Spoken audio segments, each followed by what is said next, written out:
La segunda pregunta que tenemos para responder es muy interesante también. Dice lo siguiente: ¿estoy propenso a vivir pagando los pecados de mis antepasados? Esta pregunta es muy buena porque si nosotros leemos el Antiguo Testamento, sobre todo cuando había ataques contra Israel, y los líderes como Nehemías, como Daniel mismo, vemos las oraciones de estos grandes hombres de Dios orando y pidiendo perdón por los pecados de sus abuelos, de sus antepasados en Israel. Y pues al pasar al Nuevo Testamento queda esta duda, ¿verdad? Si nosotros debemos continuar repitiendo las mismas oraciones de los profetas del Antiguo Testamento.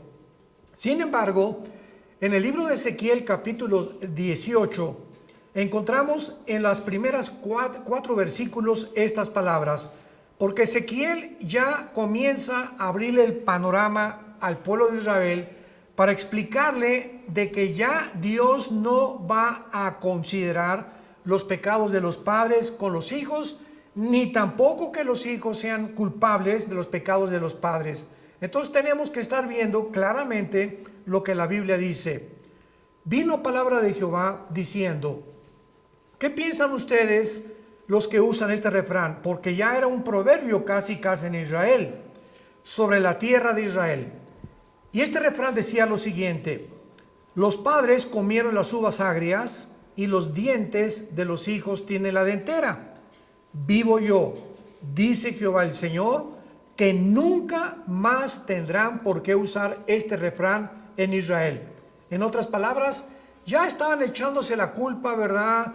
Los hijos, no, pues yo no soy culpable de que mis padres hayan sido esto, que mi mamá fue esto, etcétera, etcétera, sino que ahora ya Dios comenzaba a arrojar un poco más de luz para explicarles que ese refrán tenía ya que dejar de ser repetido.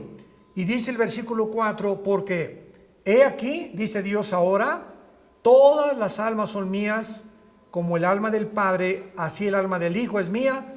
El alma que pecare, esa morirá.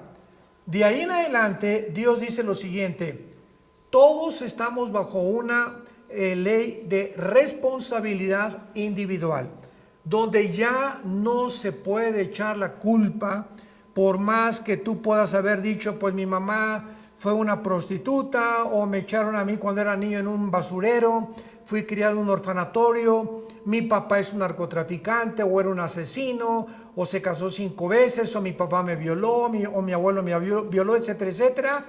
No podemos, en la situación en que nos encontramos todos nosotros en este momento, decir, soy así simplemente porque en el pasado sufrí esto, sufrí aquello, etcétera, etcétera.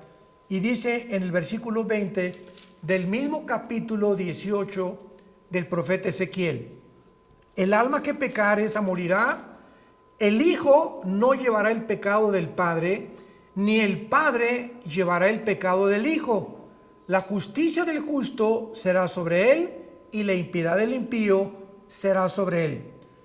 Gracias a todo esto que encontramos en la Biblia, podemos deshacernos de la famosa psicología freudiana, que también tiene como motivación principal que pues el problema sexual de los niños se derivó de una mala gestación, o de que también los padres tuvieron problemas, o de incesto que hubo en los matrimonios anteriores, y que entonces el niño es el víctima, porque es una victimización la que se hace, o del medio ambiente, o de los padres que tuvieron.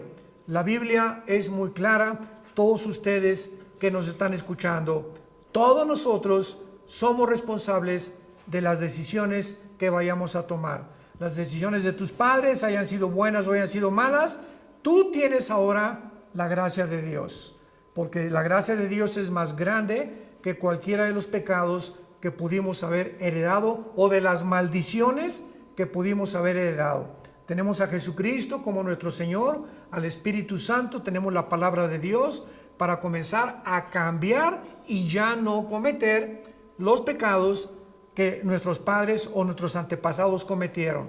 Así que, para resumir, los padres no son responsables de los pecados de los hijos. Y cuando nosotros educamos a un hijo ya que tenga 21, 22, 23 años y que es mayor de edad, ya si el hijo se desvía a la izquierda o a la derecha, los padres no tenemos ninguna responsabilidad para vivir con culpa, o como nos hablan señoras: oiga, mi hijo anda en las drogas y no puedo dormir. Yo le pregunto qué edad tiene su hijo y me contestan 30 años. Le digo, por favor, señora, ¿verdad, doña Chole? Usted ya tiene un hijo mayor de edad, usted no tiene ya por qué ser responsable, ni creer tampoco que porque su hijo agarró un mal camino, usted es responsable de eso. Y aun cuando hubiera sido así, su hijo tiene ahora la oportunidad de arrepentirse y cambiar su forma de vivir. Que Dios te bendiga. Te agradezco mucho esta pregunta tan interesante que nos has enviado.